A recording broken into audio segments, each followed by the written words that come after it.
La deuxième partie de notre émission en compagnie de Kevin Kribich, le vainqueur de la Talk Academy, édition numéro 1. Ça remonte tout ça. Tu avais battu d'ailleurs Bastien Cordoleani, qu'on embrasse. Ah oui. Mais qui a fait carrière. Si c'était en finale ou si c'était sur un tour en d'avant. En demi, me semble. Mais je me prends pour Romain Canuti. C'était une belle époque en tout cas. C'était quoi, 2016, je crois, quelque chose comme ça. Je crois que ça, 2016, ouais, ça remonte presque 10 ans maintenant. Et si vous voulez rechercher sa vidéo du CrossFit, sachez qu'elle n'est plus disponible. Elle est plus disponible, ça. Romain Canuti est également avec nous, ainsi que Maxence Volpe. Est-ce que vous avez, allez, on commence avec toi, Kevin, est-ce que vous avez été convaincu par Luis Felipe? Déjà, moi, je tiens à préciser, je l'ai dit hier avant le match, mais je le redis aujourd'hui dans l'émission de débriefing, ça me semble dingue de mettre un joueur titulaire. Après, on va me dire, mais tu voulais mettre qui, etc. Mais justement, dans cette optique, quand tu reçois Lens chez toi, décimé de 7 joueurs, donne-lui 20 minutes, une demi-heure, voire mets-le titulaire, parce que justement, tu anticipes que dans la vie, il y a des blessés, et que peut-être il faut l'intégrer dans ton groupe pour le faire jouer un peu des fois, non? Là, de l'avoir vu titulaire comme ça à Paris, ça m'a stupéfait, mais bon. C'est mon regard à moi. On va dire que ce type de joueur-là, vu l'expérience quand même qu'il a par son passé dans le calcio, ça reste quand même un joueur, voilà, comme je disais, d'expérience. C'était qui tout double. Soit il se sublimait dans ce premier match contre Paris et il sortait un très grand match, ou soit je ne trouve pas qu'il a fait un mauvais match en soi, mais il n'a pas ressorti grand-chose. Il fait un match moyen dans l'ensemble. C'est pour ça que je ne vais pas le juger. Moi, je garde en tête le joueur qu'il était, comme je t'ai dit, à la Lazio. Malheureusement, on l'a tous perdu de vue pendant 2 ans au Qatar. Et puis, il a été blessé très longuement. Il revient d'une grosse blessure. Il faut être juste. Du coup, c'est quoi le joueur qui était à la Lazio pour toi? Là, on parlait de joueur agressif avec un tempérament et dominant, un leader de défense. C'est sûr que hier, c'est pas quelque chose que j'ai vu. Et c'est pour ça que je me dis, s'il retrouve ce niveau-là, et même si on l'a critiqué, mais pour moi, Balerdi, ça reste quand même un joueur de qualité. Dans la première partie qu'on a dit, on peut avoir 2 défenseurs centraux sur lesquels on pourrait se reposer. Il manquera peut-être un 3e si on reste dans ce système-là l'année prochaine. Là, actuellement, ça serait injuste de juger le gars que sur une prestation contre Paris en plus. Mais effectivement, il n'a pas montré grand-chose dans ce match-là. Et on n'a pas vu, moi en tout cas, je n'ai pas retrouvé le leader qui pouvait être à la Lazio sur ce type de prestation-là. Je n'ai pas vu grand-chose. Voilà. Mais il n'a pas fait un mauvais match en soi non plus. Ouais, je pense que ça, pour être vraiment leader, ça prend du temps. Il y a que des mecs qui ont vraiment, tu vois, je sais pas moi, Højbjerg, lui, il est arrivé, ça a été de suite un leader. Je pense que c'est pas évident pour Luis Felipe de s'imposer comme ça, d'autant plus qu'en fait, lui, il est arrivé avec ce statut un peu de joueur blessé. Je suis là, donc je me retape, donc on ne voit pas vraiment à l'entraînement. C'est compliqué dans un vestiaire de dire, bon les gars, maintenant, on va faire vous m'écouter. Moi, j'ai trouvé quand même à 2-3 reprises, dans l'utilisation du ballon, que c'était pas Balerdi, justement. Que Balerdi, il y avait un mec qui arrivait, qui le pressait. Ouais, mais c'était pas Brassier non plus. C'était pas Brassier non plus, effectivement. Donc, c'est bien. Maintenant... J'espère vraiment qu'on va le voir plus sur cette fin de saison. Effectivement, qu'on va assister à un rééquilibrage d'équipe où on va lui donner la possibilité de s'installer axe droit. Et à un moment donné, on s'était dit, ça va être lui, axe et plein centre et Balerdi côté droit. Bon, moi je trouve que là-dedans, c'est sûr que je l'imagine mal avec sa vitesse, avoir le dépassement de fonction qu'a eu Murillo, mais tu peux avoir une réorganisation un peu... Il faut tout repenser, effectivement, parce que c'est là où moi je comprends pas, c'est que pour moi c'est le remplaçant de Balerdi. Il me semble qu'on l'a pris pour ça, en se disant mais si on a une tuile avec Balerdi, il fera largement la maille. Mais aujourd'hui, remplacer Murillo avec effectivement les montées incessantes que Murillo est capable de faire sur le côté, c'est pas lui qui va les faire. Et pour revenir, je le disais exprès pour Bastien, c'était quoi sa caractéristique? C'était l'agressivité. Pour Bastien. Pour Kevin. Pour Kevin, parce qu'on a parlé de Bastien Cordo tout à l'heure. Et c'était l'agressivité. Et du coup, c'est ce qui a manqué sur le premier but, à mon sens. Je pense que le principal fautif sur le premier but, c'est lui, avant de cibler Balerdi. Et sur le second but, je l'ai regardé encore en ralenti, pause, etc. Il voit le gars partir et il se dit c'est trop tard, je vais à l'avant pour le mettre hors jeu. Il met pas hors jeu. Et derrière, t'as Enrique qui couvrait quoi qu'il arrive. Et je n'ai pas trop compris pourquoi vous avez ruiné Enrique sur le match contre Lens. Il fait pareil. Il fait exactement la même action. Pour tous ceux qui ne me croient pas, remettez-vous le second but, tu as Nuno Mendes qui part sur la même ligne que Enrique. Au moment où Fabian Ruiz fait cet appel, le ballon part, ils sont sur la même ligne. Tu as Nuno Mendes qui accélère et tu as Enrique qui trottine. Et à l'arrivée, Fabian Ruiz, tac, passe, but. Et Enrique regarde, il fait ah ouais. Donc bon, moi j'ai pas envie de toujours taper sur le même. Et le match contre Lens, on se dit waouh, c'est pas possible qu'il revienne en marchant. Et le match d'après, il refait pareil. Après, la vérité, c'est que ce que fait Fabian Ruiz, pour moi, c'est exceptionnel. Voilà. Parce que c'est hyper rare que dans des situations comme ça, le mec, sur une touche, il te le décale juste pour que l'autre il pousse. C'est là que, encore une fois, je te dis, pour moi, l'écart entre leurs joueurs et les nôtres, non, mais Fabian Ruiz, est-ce que Fabian quelque Ruiz, part. c'est leur Balerdi à eux. Hein, dans le sens où Fabian Ruiz, il y a toujours des gens pour te dire ah, regardez, il frappe dans les tribunes et tout. Mais s'il est aligné à tous les matchs, c'est pas pour rien. Romain, est-ce que quelque part, Zef qui nous dit c'est pas un défenseur, Luis Enrique, il n'a rien à faire à ce poste. Est-ce que quelque part, quand on joue contre Lens, justement à domicile, où il y a 7 joueurs en moins, ou le Havre, ou qui vous voulez, où on va avoir besoin justement d'apport offensif, le mettre piston droit, c'est pas une bonne idée.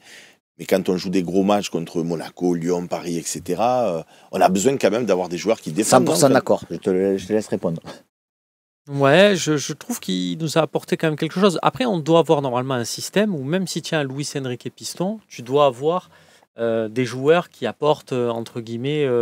Alors, je le dis différemment, Romain. Est-ce que quand tu te déplaces à Paris, que tu sais que tu n'as pas Murillo, qui est justement la personne qui pourrait compenser les errements défensifs de Luis Enrique, est-ce que tu l'aides pas avec plutôt Dejic, qui n'est pas non plus le meilleur défenseur du monde. Mais tu dois avoir, un système, et c'est très bien que tu parles de Dejic, parce que tu dois avoir en fait un système qui te permet de coulisser, entre guillemets, de te retourner dans une position très rassurante de 2 lignes de 4, où tu aurais temporairement, et selon la phase de jeu, Luis Enrique milieu droit, et Dejic arrière droit, alors que tu peux avoir une position où tu reprends un truc à 5 avec un Luis Enrique piston droit et Dejic axial droit. Tu vois Ah oui, donc toi, tu aurais mis Dejic à la place de Luis Felipe. Alors que là, voilà, si tu as Luis Felipe sur ce poste-là, Luis Felipe va pas se retrouver latéral droit avec un Luis Après, Enrique attention, devant dans les duels, il n'a pas été mal quand même, Enrique. Quand je dis qu'il n'a pas fait un bon match défensivement, pour moi, c'est les placements. C'est tous ces placements qui sont mauvais. Il ne s'aligne pas sur les hors-jeux. C'est une question de mentalité. Le truc contre Lens, toute l'équipe attaque. Si tu es le joueur qui te retrouve à défendre, normalement, tu dois faire les 3. Rongier et Kondogbia, sur cette action-là, on n'oublie pas ce qu'ils ont fait. Mais moi, j'ai vu des Alexis Sanchez, et c'est ce qui fait qu'on se souvient tous de son passage. Il se retrouvait dans cette situation, il se disait pas, c'est pas mon rôle, machin, il y allait. C'est une question de mentalité, de dépassement de soi, en fait. Tu as beau avoir un poste, une tactique et des consignes, il y a un moment donné, faut que tu fasses plus sur ce type de match-là, il faut que tu te dépasses.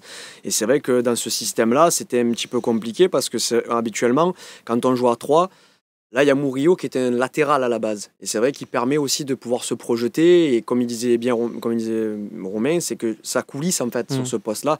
Là, on a joué vraiment avec 3 défenseurs centraux. Par moment, j'ai trouvé que c'était un peu statique et qu'il avait manqué ce dépassement-là parce qu'il manquait un joueur qui part de plus loin. Moi, je trouve intéressant quand tu joues à 3 défenseurs, tu as peut-être 2 stoppers, un libéraux, 2 axiales. Mais par contre, c'est bien d'avoir un latéral dans ces 3 qui te permet de pouvoir sortir. Mais ça, tu l'avais pas. Sur ce match-là non plus, tu n'avais pas Murillo. Mais c'est vrai que quand tu joues à domicile, comme le disait Seb, je veux dire, quand au final, c'est nous qui sommes dominants. On a le ballon pendant 70-80% du temps, ils sont hauts sur le terrain, donc on ne voit pas ces lacunes que peut avoir un Luis Enrique défensivement dans le placement. Et finalement, il ne peut même pas trop le travailler sur les autres matchs, parce qu'il n'a pas ces occasions, il est porté vers l'avant parce qu'on domine, et que voilà. Donc c'est là que forcément, je pense qu'il y a encore du travail s'il veut venir vraiment un piston qui peut défendre. Mais par rapport à ça, et c'est justement sur le chantier de la défense, avec Luis Felipe ou d'autres, la théorie avancée par Seb tout à l'heure, mais qu'on a tous un peu dans la tête, qui résonne d'une logique de se dire, on a cette équipe, si tu mets 2-3 renforts et tout, c'est juste un ressenti, j'ai pas d'infos là-dessus, c'est une conviction. Je pense que ça va absolument pas se passer comme ça, notamment défensivement. C'est-à-dire, je sens que cet été, on va avoir encore un chantier, et je sens que, avec, j'espère, De Zerbi à sa tête, mais que De Zerbi, il veut défensivement, je pense qu'il veut changer cette équipe. Je pense que ça va changer pour aussi les profils des joueurs. Je pense qu'il va partir sur totalement autre chose et qu'on va pas être dans un truc avec on garde ça, on rajoute 2-3 mecs. Ça va être changé dans une plus grande proportion. En un mot, pour finir cette seconde partie qui était sur Luis Felipe, toi tu as été déçu, convaincu, tu le vois comment? Déçu par rapport au moment clé du match. Et après, pas assez satisfait sur la globalité parce que je pensais que ça pouvait être bien pire, comme tu disais, par rapport à un mec qui n'avait pas joué depuis le début de saison. Ouais, je le vois titulaire à Reims. Ok. Aussi. On peut mieux faire et faut travailler, il faut revenir. Il y a du taf. Ok. On passe à la petite coupure pub avant d'enchaîner avec la troisième partie Ludo Sud. Il dit, puisque tu me le demandes, Seb, moi j'attends de voir. Ah là là. En tout cas, il y a Charlie Gouillard ce soir, il est en grande forme. Et il est remonté comme une pendule, le Charlie. D'habitude, il est cool, il est tranquille, il est serein. Mais là, ce soir, il y va. Il est très énervé. Donc. Il dit quoi? Oui, il est énervé. Il dit 3 défaites en 4 matchs. Ça vous inspire quoi sinon? Avec des bonhommes de clowns. Donc, il est très contrarié par les résultats actuels de l'Olympique de Marseille. Bah, il n'a pas tort, hein, parce qu'en fait, on est obligé de débriefer le match de Paris. Mais si tu avais fait nul à Auxerre et que tu avais gagné Lens, aujourd'hui, on serait au classement, on serait tranquille, on ferait un talk un peu plus détendu aussi. Là, c'est parce qu'on va tout revenir un peu tout le monde, même si, encore une fois, on en parlera peut-être après, mais il y en a qui ont fait des faux pas aussi ce week-end. Ça fait du bien. Tu fais 3 points sur 12 possibles et tu es toujours deuxième. Ouais. Ça, c'est impressionnant par contre. Les autres, ils n'arrivent pas non plus. Après, il faut pas que ça devienne. Et le match à la prochaine journée, quoi que tu fasses à Reims, tu seras toujours sur le podium. Aussi. Oui, parce qu'il y a Nice. Ouais, il n'y en a qu'un des deux qui te doublera. Nice ou Monaco. S'il y en a un des deux qui te double, tu peux aussi perdre Reims et toujours rester deuxième. Après, tu peux gagner à Reims. Ça serait bien. À un moment donné, si on veut finir second, il va falloir. On peut regagner. Reims, j'ai l'impression on pourrait regagner. Ce match, on peut le gagner. Faut arrêter, les gars. Comment, pendant la petite pause publicitaire, comment tu l'as trouvé l'arbitrage de Turpin hier? Si on n'avait pas vécu tout ce qu'on a vécu cette saison, je te dirais très bon. Mais moi, je suis désolé, quand je vois le nombre de cartons jaunes et donc rouges, les deux cartons jaunes qui sont synonymes de rouge qu'on prend dans la saison, je me dis pourquoi Mendes, sur la première petite gifle qu'il met à Balerdi, prend pas un jaune et du coup, il peut pas défendre de la même façon sur Nadir sur la deuxième action. Au moins jaune, oui. Au moins un jaune. En fait, Balerdi laisse son bras, il enlève le bras de. Non, mais je te dis pas que c'est mérité à 100%. Je te dis que si c'est au Vélodrome et que Balerdi fait cette faute, il y a jaune pour Balerdi. Non, voilà, c'est ma conviction. Quand on voit l'agression, parce que moi je qualifie ça d'agression de Vitinha sur Rongier. C'est minimum jaune. C'est minimum jaune orangé de fou quand même. Donc, oui, non, mais ça. Et quand on le dit clair. Nous. Mais on dit souvent. Est-ce que tu as consacré autant de temps à l'agression de Rongier qui méritait rouge sur le match précédent? Tu vas pas nous parler de la faute de l'année où un arbitre a été clément avec nous. Parce que toi qui as une mémoire infaillible, cite-moi une autre. Le match d'avant où Gouiri, sur la victoire contre Nantes, sur le premier but, je dis pas il y a faute, ça a été bénéfice ou quoi, mais tu as Gouiri qui pousse Saïd Ousso et qui marque.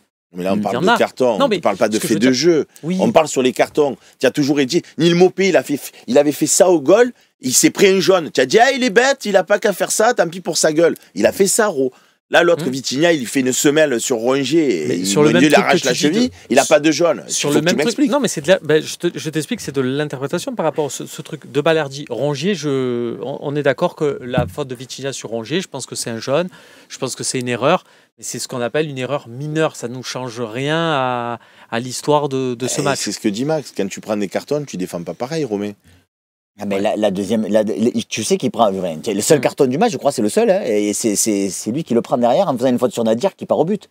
Dans la même situation, s'ils viennent de prendre, alors ça aurait pas été la même chose évidemment, mais s'ils viennent de prendre un carton avant, il peut pas défendre de la même façon. Moi je pense. Ou sinon il mérite rouge. Je peux me tromper. Je pense que s'il y a, et ce serait justifié, jaune sur Vitinha pour sa faute sur Rongier, Luis Enrique il fait, allez, viens là et il met João Neves.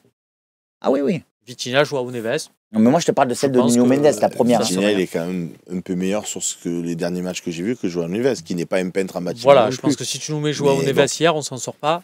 par rapport là dans ce Non, match, mais on encore une saura fois, jamais. j'ai ces images de Balerdi à Lyon qui fait pas non plus qui fait pas Mais des oui, non, mais il faut pas se attentats, qui non, prend mais deux on jaunes s'est fait et voler, sort. On s'est fait voler. Balerdi, On peut pas- Cornelius, on va pas Cornelius. tous les reciter. On peut pas dire que c'est la norme. Ah, c'est chaud avec Mais- Coman depuis le début de Dans l'année. les Voilà. contacts Non, mais avec c'est ce que Balerdi, dit Max en définitive. Ben voilà. Si on n'avait pas vu Cornelius se faire Je te respirer, dirais, il a fait un très bon match. Il a fait un match honnête. Mais à partir du moment où on a été capable de prendre des cartons qu'on ne méritait pas, je vois pas pourquoi sur des actions où pour moi ça mériterait quand même un jaune, les autres ne le prennent pas et on ne doit pas s'en insurger. C'est tout ce que je dis. Voilà. Vitinha, s'il prend pas jaune sur cette action-là, c'est pas normal. Bien sûr, Les c'est amis, une erreur. fin de la pause publicitaire, on passe à la troisième partie.